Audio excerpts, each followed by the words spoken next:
It was splendid, he thought, looking at her.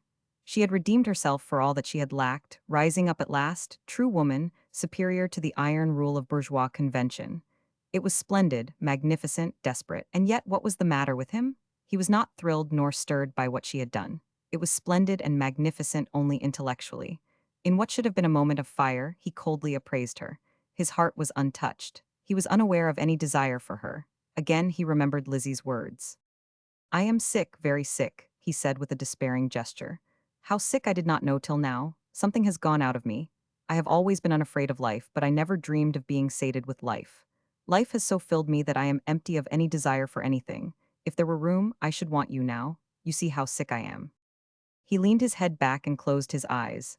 And like a child, crying, that forgets its grief in watching the sunlight percolate through the tear-dimmed films over the pupils, so Martin forgot his sickness, the presence of Ruth, everything, in watching the masses of vegetation, shot through hotly with sunshine that took form and blazed against this background of his eyelids. It was not restful, that green foliage. The sunlight was too raw and glaring. It hurt him to look at it, and yet he looked, he knew not why. He was brought back to himself by the rattle of the doorknob. Ruth was at the door. "How shall I get out?" she questioned tearfully. "I am afraid." "Oh, forgive me," he cried, springing to his feet. "I'm not myself, you know, I forgot you were here." He put his hand to his head. "You see, I'm not just right, I'll take you home. We can go out by the servants' entrance. No one will see us. Pull down that veil and everything will be all right." She clung to his arm through the dim-lighted passages and down the narrow stairs. "I am safe now," she said, when they emerged on the sidewalk, at the same time starting to take her hand from his arm. "No, no, I'll see you home," he answered. "No, please don't," she objected. "It is unnecessary." Again, she started to remove her hand. He felt a momentary curiosity. Now that she was out of danger, she was afraid. She was in almost a panic to be quit of him. He could see no reason for it and attributed it to her nervousness. So he restrained her withdrawing hand and started to walk on with her. Halfway down the block, he saw a man in a long overcoat shrink back into a doorway. He shot a glance in as he passed by, and despite the high turned-up collar, he was certain that he recognized Ruth's brother, Norman.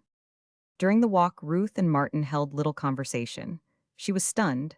He was apathetic. Once he mentioned that he was going away, back to the South Seas, and once she asked him to forgive her having come to him. And that was all. The parting at her door was conventional. They shook hands, said good night, and he lifted his hat. The door swung shut, and he lighted a cigarette and turned back for his hotel. When he came to the doorway into which he had seen Norman shrink, he stopped and looked in a speculative humor. "She lied," he said aloud. "She made believe to me that she had dared greatly, and all the while she knew the brother that brought her was waiting to take her back." He burst into laughter. "Oh, these bourgeois. When I was broke, I was not fit to be seen with his sister. When I have a bank account, he brings her to me." As he swung on his heel to go on, a tramp, going in the same direction, begged him over his shoulder. "Say, mister, can you give me a quarter to get a bed?" were the words. But it was the voice that made Martin turn around. The next instant, he had Joe by the hand. "Do you remember that time we parted at the hot springs?" the other was saying. "I said then we'd meet again. I felt it in my bones, and here we are."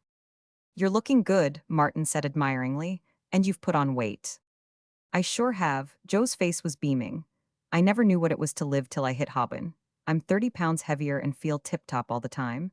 Why, I was worked to skin and bone in them old days. Hobbin sure agrees with me." "But you're looking for a bed just the same," Martin chided, "and it's a cold night." "Huh, lookin' for a bed?" Joe shot a hand into his hip pocket and brought it out filled with small change. "That beats hard graft," he exulted. "You just looked good, that's why I battered you." Martin laughed and gave in. "You've several full-sized drunks right there," he insinuated. Joe slid the money back into his pocket. "Not in mine," he announced. "No gettin' ory-eyed for me, though there ain't nothin' to stop me except I don't want to. I've been drunk once since I seen you last, and then it was unexpected, bane on an empty stomach. When I work like a beast, I drink like a beast.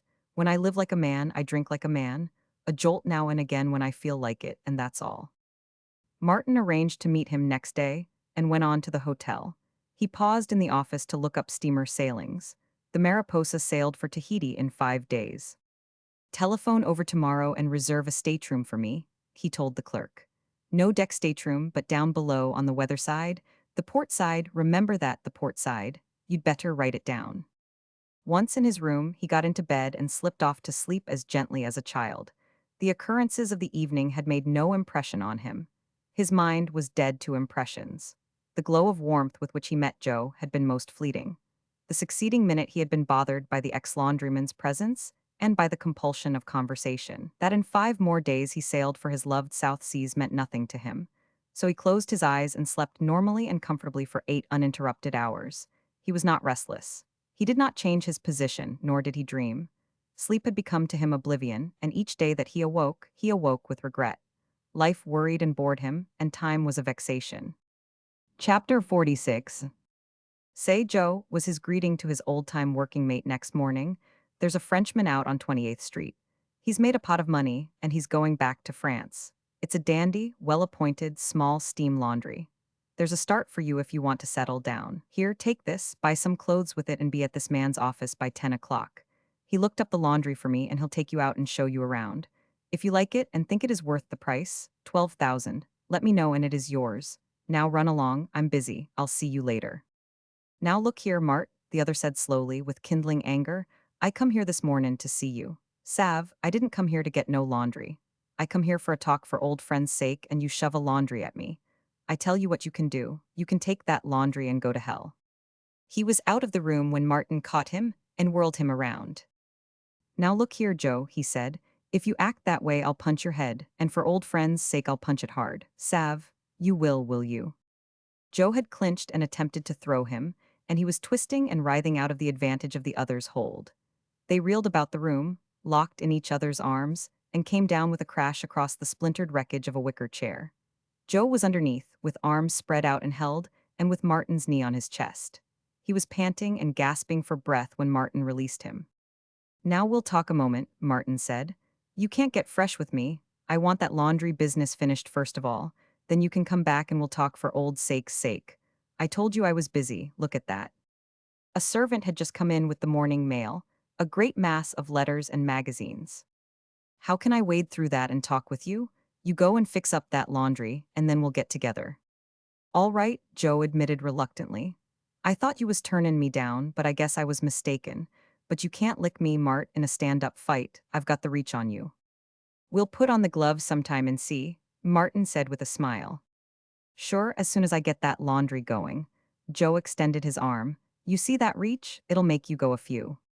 Martin heaved a sigh of relief when the door closed behind the laundryman. He was becoming antisocial. Daily he found it a severe strain to be decent with people. Their presence perturbed him, and the effort of conversation irritated him. They made him restless, and no sooner was he in contact with them than he was casting about for excuses to get rid of them. He did not proceed to attack his mail, and for a half-hour he lolled in his chair, doing nothing, while no more than vague, half-formed thoughts occasionally filtered through his intelligence, or rather, at wide intervals, themselves constituted the flickering of his intelligence. He roused himself and began glancing through his mail. There were a dozen requests for autographs. He knew them at sight. There were professional begging letters, and there were letters from cranks, ranging from the man with a working model of perpetual motion, and the man who demonstrated that the surface of the earth was the inside of a hollow sphere, to the man seeking financial aid to purchase the peninsula of Lower California for the purpose of communist colonization. There were letters from women seeking to know him, and over one such he smiled, for enclosed was her receipt for purent, sent as evidence of her good faith and as proof of her respectability. Editors and publishers contributed to the daily heap of letters, the former on their knees for his manuscripts, the latter on their knees for his books, his poor disdained manuscripts that had kept all he possessed in pawn for so many dreary months in order to fund them in postage. There were unexpected checks for English serial rights and for advance payments on foreign translations. His English agent announced the sale of German translation rights in 3 of his books, and informed him that Swedish editions, from which he could expect nothing, because Sweden was not a party to the Berne Convention, were already on the market. Then there was a nominal request for his permission for a Russian translation, that country being likewise outside the Berne Convention. He turned to the huge bundle of clippings which had come in from his press bureau, and read about himself and his vogue, which had become a furore. All his creative output had been flung to the public in one magnificent sweep. That seemed to account for it. He had taken the public off its feet, the way Kipling had, that time when he lay near to death and all the mob, animated by a mob-mind thought, began suddenly to read him. Martin remembered how that same world mob, having read him and acclaimed him and not understood him in the least, had, abruptly, a few months later, flung itself upon him and torn him to pieces. Martin grinned at the thought. Who was he that he should not be similarly treated in a few more months? Well, he would fool the mob. He would be away in the South Seas, building his grass house, trading for pearls and copra, jumping reefs in frail outriggers, catching sharks and bonitas, hunting wild goats among the cliffs of the valley that lay next to the valley of Taohi.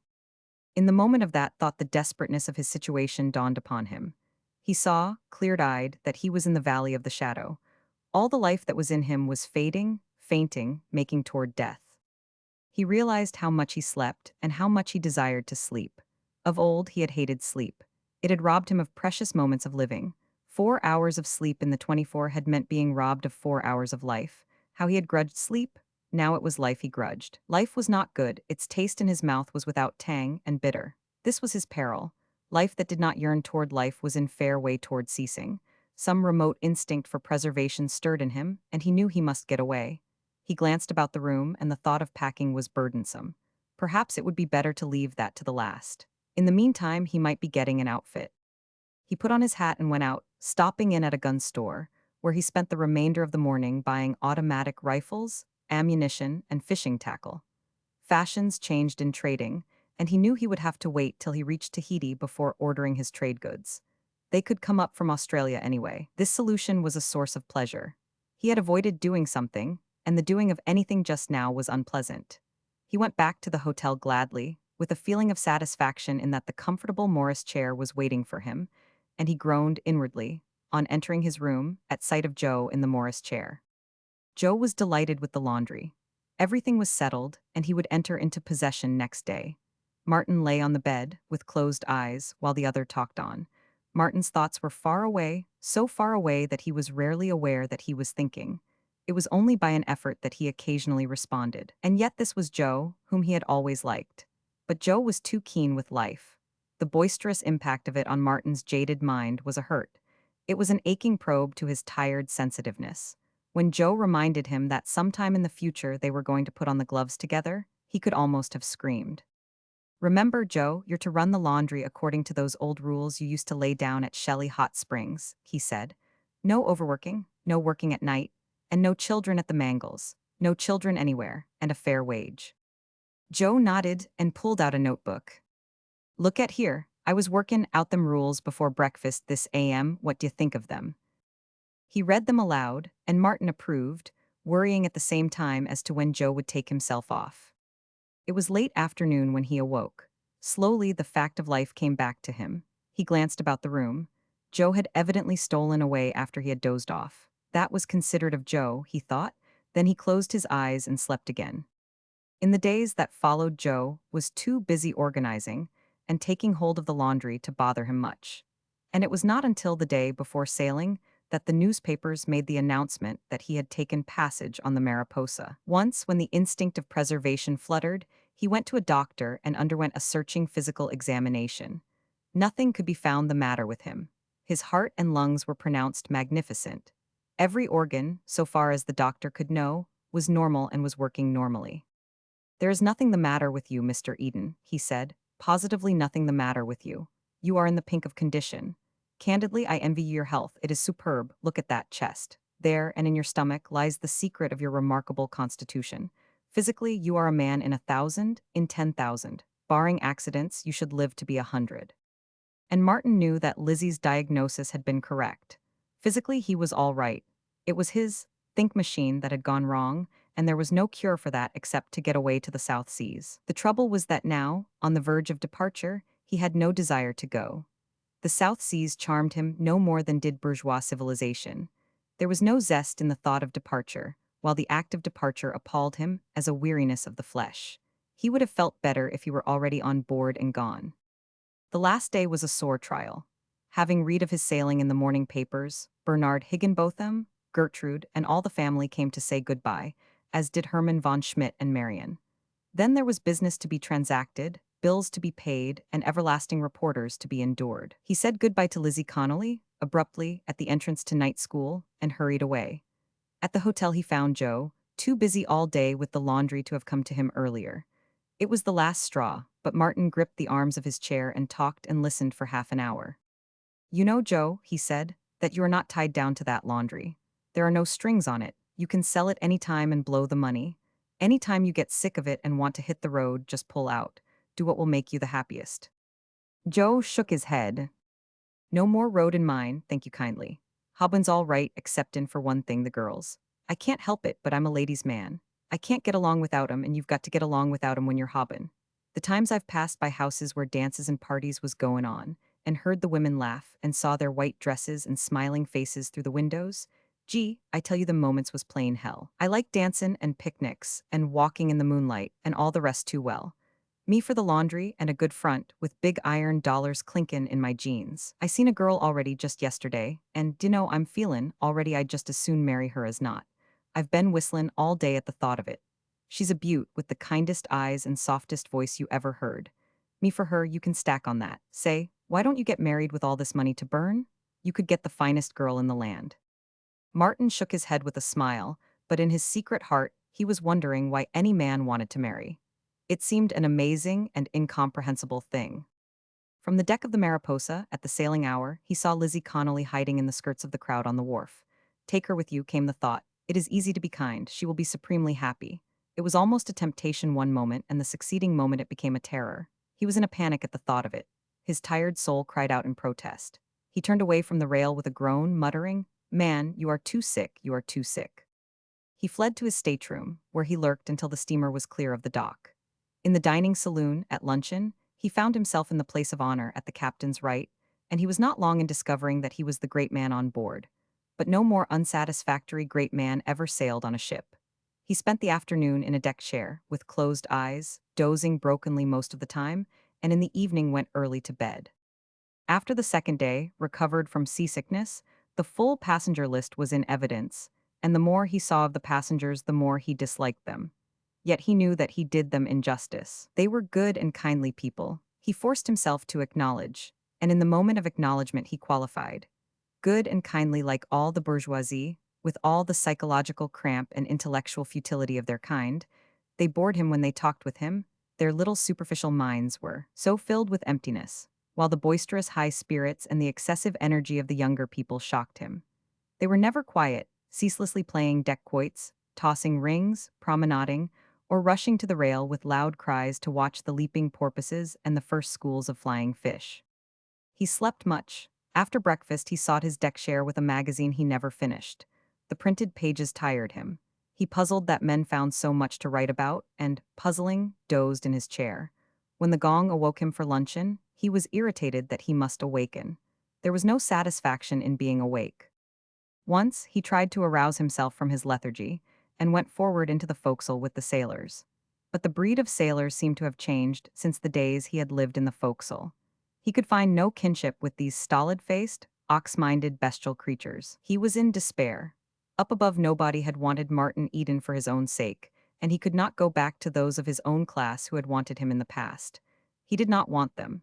He could not stand them any more than he could stand the stupid first-cabin passengers and the riotous young people. Life was to him like strong, white light that hurts the tired eyes of a sick person. During every conscious moment life blazed in a raw glare around him and upon him. It hurt. It hurt intolerably. It was the first time in his life that Martin had traveled first class.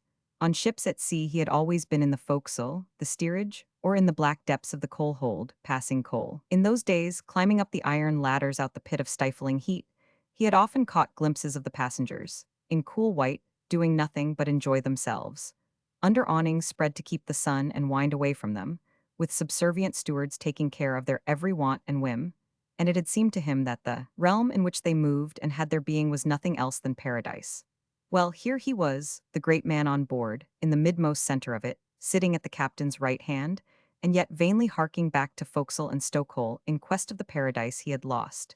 He had found no new one, and now he could not find the old one. He strove to stir himself and find something to interest him. He ventured the petty officer's mess, and was glad to get away. He talked with a quartermaster off duty, an intelligent man who promptly prodded him with the socialist propaganda and forced into his hands a bunch of leaflets and pamphlets. He listened to the man expounding the slave morality, and as he listened, he thought languidly of his own Nietzsche philosophy. But what was it worth after all? He remembered one of Nietzsche's mad utterances wherein that madman had doubted truth. And who was to say? Perhaps Nietzsche had been right. Perhaps there was no truth in anything, no truth in truth, no such thing as truth. But his mind wearied quickly, and he was content to go back to his chair and doze. Miserable as he was on the steamer, a new misery came upon him. What when the steamer reached Tahiti? He would have to go ashore. He would have to order his trade goods, to find a passage on a schooner to the Marquesas, to do 1,001 things that were awful to contemplate. Whenever he steeled himself deliberately to think, he could see the desperate peril in which he stood. In all truth, he was in the valley of the shadow, and his danger lay in that he was not afraid. If he were only afraid, he would make toward life. Being unafraid, he was drifting deeper into the shadow. He found no delight in the old familiar things of life. The Mariposa was now in the northeast trades, and this whine of wind, surging against him, irritated him. He had his chair moved to escape the embrace of this lusty comrade of old days and nights. The day the Mariposa entered the doldrums, Martin was more miserable than ever. He could no longer sleep. He was soaked with sleep, and perforce he must now stay awake and endure the white glare of life. He moved about restlessly. The air was sticky and humid, and the rain squalls were unrefreshing. He ached with life. He walked around the deck until that hurt too much, then sat in his chair until he was compelled to walk again. He forced himself at last to finish the magazine, and from the steamer library he culled several volumes of poetry. But they could not hold him, and once more he took to walking. He stayed late on deck after dinner, but that did not help him, for when he went below he could not sleep. This surcease from life had failed him. It was too much. He turned on the electric light and tried to read. One of the volumes was a Swinburne. He lay in bed, glancing through its pages until suddenly he became aware that he was reading with interest. He finished the stanza, attempted to read on, then came back to it. He rested the book face downward on his breast and fell to thinking. That was it. The very thing. Strange that it had never come to him before. That was the meaning of it all. He had been drifting that way all the time, and now Swinburne showed him that it was the happy way out.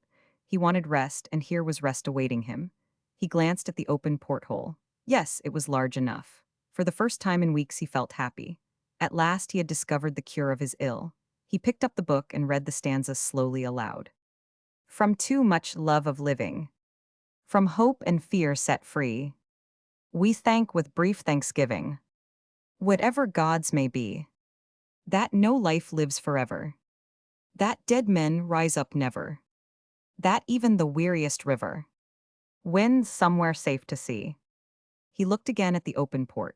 Swinburne had furnished the key. Life was ill, or rather it had become ill, an unbearable thing.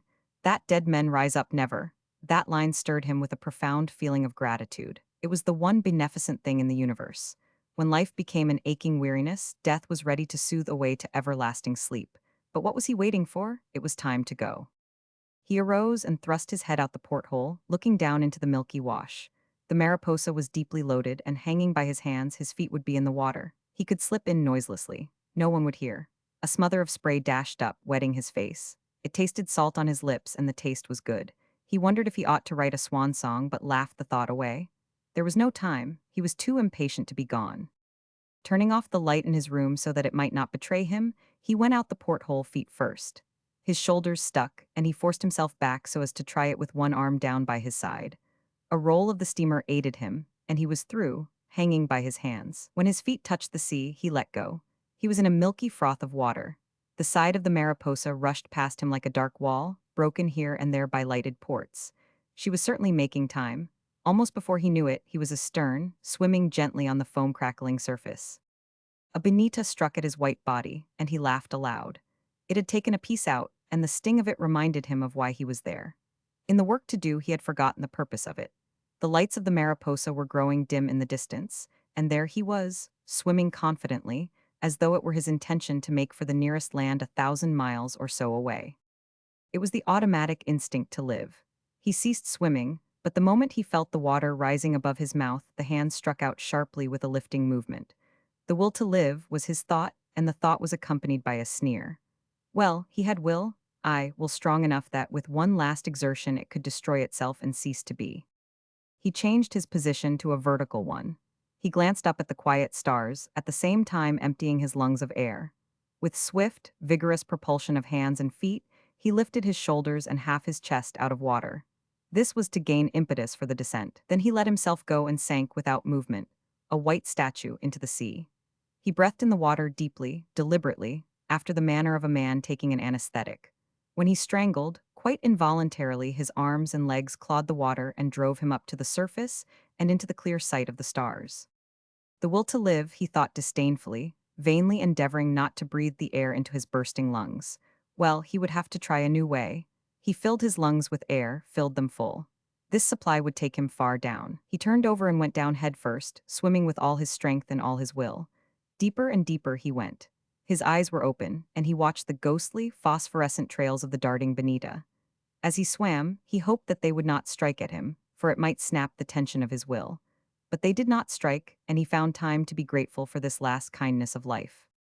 Down, down, he swam till his arms and legs grew tired and hardly moved. He knew that he was deep. The pressure on his eardrums was a pain, and there was a buzzing in his head. His endurance was faltering, but he compelled his arms and legs to drive him deeper, until his will snapped and the air drove from his lungs in a great explosive rush. The bubbles rubbed and bounded like tiny balloons against his cheeks and eyes as they took their upward flight. Then came pain and strangulation. This hurt was not death, was the thought that oscillated through his reeling consciousness. Death did not hurt. It was life, the pangs of life, this awful, suffocating feeling. It was the last blow life could deal him. His willful hands and feet began to beat and churn about, spasmodically and feebly. But he had fooled them, and the will to live that made them beat and churn. He was too deep down. They could never bring him to the surface. He seemed floating languidly in a sea of dreamy vision. Colors and radiances surrounded him and bathed him and pervaded him. What was that? It seemed a lighthouse, but it was inside his brain, a flashing, bright white light. It flashed swifter and swifter. There was a long rumble of sound, and it seemed to him that he was falling down a vast and interminable stairway. And somewhere at the bottom he fell into darkness. That much he knew. He had fallen into darkness. And at the instant he knew, he ceased to know.